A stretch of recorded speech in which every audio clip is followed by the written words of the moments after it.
All right. Good. Austin, you good? Yep. Okay, questions for players? Yeah, for Deb first, they were extremely tough down low. You guys have like out rebounding teams by 10 or 12. It was only a 5 rebounding gap, and then you guys points in the paint was 22, 26. Kind of just talk about that battle down low. Yeah, I mean, it was a tough battle for sure. I mean, they were really like hard to play against. Like they were strong, you know. But I mean, I feel like last time we did a good job with the rebound, so this time they came like ready for that, you know, and they did like a really good job. I mean, it was a tough game, but yeah, and that's how we are. Like we really try to get those rebounds, really try to make those points in the paint. So I guess we just also like did what we were supposed to do. Yeah, and then hopefully you scoring 22 points, 9 of those inside that kind of third quarter run. Kind of take me through that entire but kind of that really third quarter run, and really how that kind of set the tone go forward. Yeah, I mean, just kind of letting the game come to me, just taking what they give me. Obviously, just trying to get to my left hand too, like try to switch it up and take what they give me. Obviously, getting downhill and points in the paint was something that was working, so why shy away from it? So I feel like at each media timeout, we were really talking about getting to the paint, pushing the pace on offense, and getting downhill. And I think that's something that was really working for our whole team. Just for both of you guys, this run that you are on right now, obviously every team wants to keep getting better and better and better, but how close do you think you are to like your peak, or is this as good as you guys can play right now with still a ceiling to be lifted further on? Start with hope and then go to Deb. Yeah, I mean, I feel like we have so much fire still left in us. This is only the beginning. We have a big run coming up here. We have 3 games, 1 on the road, and then ending with 2 is really awesome. So I feel like finishing conference with a bang would be really cool. Yeah, like what I said, we have so much fire, so much momentum. So I feel like that's just going to carry us into Boise, and I feel like we're really peaking at the right time. And we have such a special group to do it. The coaching staff, the players, our preparation has been amazing. So I feel like just continuing that in this next week, and then just rolling with it to Boise. I mean, I feel like we have been having the same goal from the beginning. You know, we have a really good team, and I always thought that we could do a really good year this year. And then, I mean, now it's just keep focused on the job, you know. Of course, it's also like always good to be playing at home, especially with all the fans that come. So, and all the support that we get from them, you know. So definitely like just keep focused on that and keep doing like whatever we're supposed to do, yeah. Yeah, and this is also for you guys both. You guys are now 13 and 1 here. Kind of talk about playing here and really what the fans kind of bring. Yeah, I mean, the energy is just unmatched. It's so fun playing in an atmosphere where you have so many people supporting you, so many people screaming your name. It's just such a special feeling, and every home game, like, I feel like our whole team is riled up and excited just to be able to play and get the support from the Vandal community. There's some cute little girls in the stands with like shirts that said everyone loves Vandals women's sports, which is so cool to see the youth and the older crowd still supporting us. It's just awesome. Yeah, I mean, like, literally not only for games, but even if we go to the store, they be like, awesome job, guys. So it's always, like, really good to be playing at home, you know? I mean, it's just, like, a really good atmosphere, you know? So, of course, everybody's going to be hyped, like, when we're playing at home, you know? But, yeah, it's really good. Yeah, and I mean, for both you again, this is also a question that I asked Thursday. Everyone, when they talk about this team, they talk about your pace, your high-flying offense, but your guys' defense over the last month has really held everyone to 70 or below. Kind of talk about your guys' defensive growth. Yeah, I mean, a lot of it too, our coaches, our scout. I feel like each week our preparation has been really good. We stay locked in, and which brings us to the games, and we know what we have to do. And overall, it's just a team effort. It's about locking in every possession, and we know defense also fuels our offense, so we need to get stops, and that's going to fuel other things. And teams that have really strong offenses, that's our main focus, is to get stops, and then just let offense do its own thing. Yeah, I mean, I feel like we do a really good job, like, talking. We have athletic people on defense, like, it's really good, you know? I mean, and of course, like she say, we always prep for the game. We focus on what we need to focus, like, always ready to every game. So, yeah. Any more questions from players? Good. All right, thanks, ladies. Thank you, guys. Thank you. Thank you. We'll rearrange here and we get set up for Coach Moreira.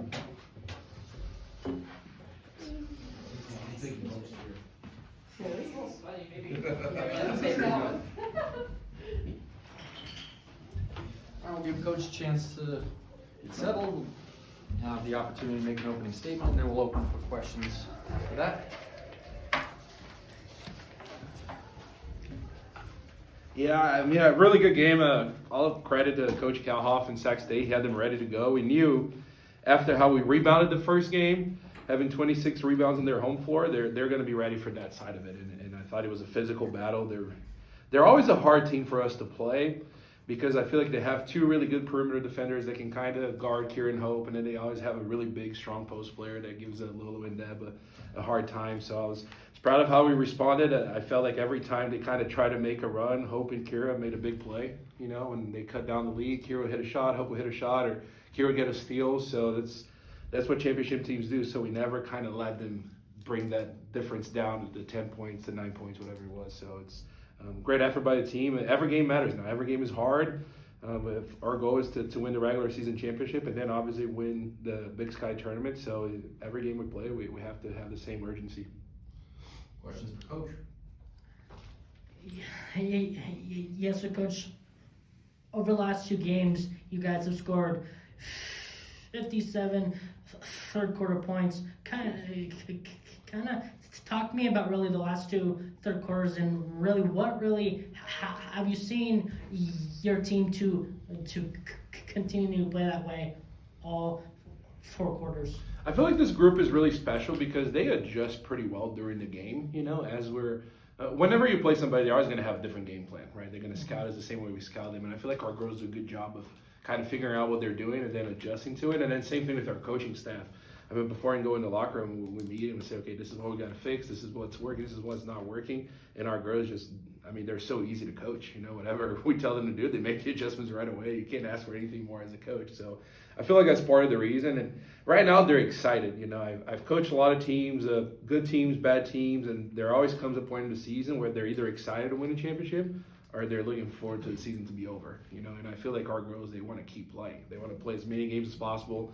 They're excited for the next 3 games, then they're excited for 3 more boys, and then hopefully for many more in the postseason, right? So I think that's part of it. And whenever we started, I feel like our first quarters and our third quarters have been really good recently. So whenever you get on to play, our girls are excited about it. You dropped that game to the Bobcats in Yeah. Bozeman and haven't lost since, and have since taken over the lead in the conference and have kept them, you know, at an arm's length at least for right now. Just how much of a turning point was that for this season, and now looking 12 games into the future, you know, how did your team respond to that? Yeah, I said it right after that game. This could be the best thing to happen to us if we respond the right way. You know, when you have a lot of talented players in my coaching style, I like to give them a lot of freedom, especially offensively. I felt at that point in the season we were kind of in that mindset of, okay, we can do this, but we can get away with that, you know. And then we lost by 33, so it was a shock, and it was like, oh, we really need to buckle down and like listen to the staff and work hard in practice every day. You can't afford to take a night off. And I thought ever since that's been our approach. Every time we step in practice or every game, doesn't matter who we're playing, what their record is or the opponent, that they're going to be ready to go, you know. And maybe if we didn't lose that bad, even if it was a close game, you know, maybe we don't win 12 in a row. So it sucked at the time to lose by 33. I mean, I was probably in the worst mood of my career after that loss. But I feel like in the long run, it ended up being really good for us because of how we responded. Now, I told them this exact thing after that game. It's going to be up to you guys. We're going to give you all the tools. We're going to push you hard. But if you choose not to respond, then that game is just a 30-point loss, you know, and then we might have another one. So, but we got to give these girls a lot of credit. They didn't get discouraged. They didn't feel like, oh, they're that much better than us. There's no way we're going to win the conference. You know, they were hungry and they were confident. And then as we start winning, and the potential to win the conference became a reality, right? Like, oh, we might actually do this. So now they don't take anything for granted. Are you a coach who kind of tries to not talk about a win streak when your team's on it, or do you say like, point to it as a marker of, hey, this is an obvious indication we're playing good basketball? Yeah, not as much about the win streak. Our conversations are more about the spot that we're in. We want to win the championship so bad, and we want to add another day to the banner up there, So that's kind of what we talked about, and I feel like when I was in the WCC, we're always chasing Gonzaga. Every time we play Gonzaga, we got excited for it. Last year, every time we played Montana State, we got excited for it. That's how people feel about us now. Every time they're going to come and play Idaho, they're going to be excited. They're going to give us our best shot. Nobody's going to take us easy, right? I mean, we're 14-1. I don't think anybody's coming to our game saying, "Oh, that would be a cakewalk." So that's kind of what we focus on. That's why you have to show up every day. Even with the win today, I mean, you can never get tired of winning. We can't take it for granted, but they still beat us on the offensive glass, and that's something that won us the game at Sac State. And luckily, we didn't shoot 27% from the field like we did over there. But we have to do all those little things to put us in the best situation to win every single game that we have left. Yeah, and I mean, kind of for me, I'm not wanting to be like negative, but you guys, the last couple of fourth quarters haven't really been your guys' best. Yeah.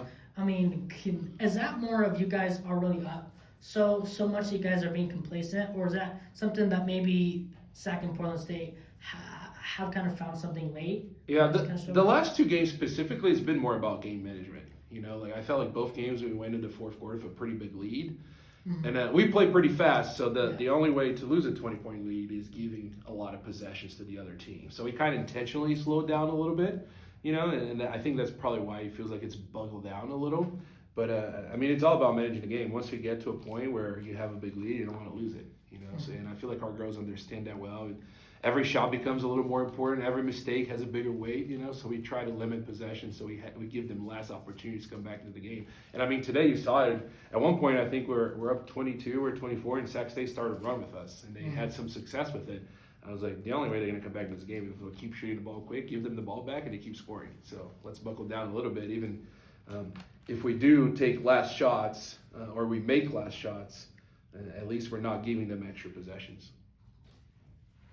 Just, 3 games left in the regular season, obviously the one on the road and then the 2 here. Just what's kind of the focus as you obviously have Boise kind of on the mind, but, got a couple more games. Yeah, you got to focus on now. I mean, we're competing for something. It's different if the seeding is, let's say we're stuck in third place, there's nothing more to play for, then maybe the mindset's a little different, but Montana State's not losing, and I don't know if they will lose. So we have to win every single game. The NAU is the most important game of the year right now. And then once we get past that, then it's going to be Northern Colorado, then Eastern. So we're trying to take one game at a time. We're not talking about Boise right now. We're not, after today, we're not going to talk about Northern Colorado until we get past NAU. Because anybody that knocks us out, we might not win a regular season championship anymore. Yeah, and I mean, obviously, for that one being your kind of final away game, that is always a very tough trip for teams. Kind of speak to me about really what your guys' prep will be, both on the travel side and also on the basketball side. Yeah, we got to make sure we're rested, but at the same time, we have to stay active. So we have to get creative with how we're going to push our players. So especially with the way the next week is, where we're going to be at Flagstaff, then we got to come home and play 2 games. It's a late game on Thursday, so you can't fly home until Friday. So you got to fly Friday, land, practice, and then play the next day. So the way the schedule works, we're just going to have to keep them as fresh as possible. But at the same time, because of the travel, you can't just not do anything. You have to get out there, you have to run. Practice are probably going to be shorter, but it's going to be a lot of up and down, so we can get our lungs working. And then we're ready to play 3 games in, 5 days, I think, right? 6, 3, 5, 3, 6, something like that. More questions? Okay. Thanks, Coach. Thank you, guys. Thanks, Coach.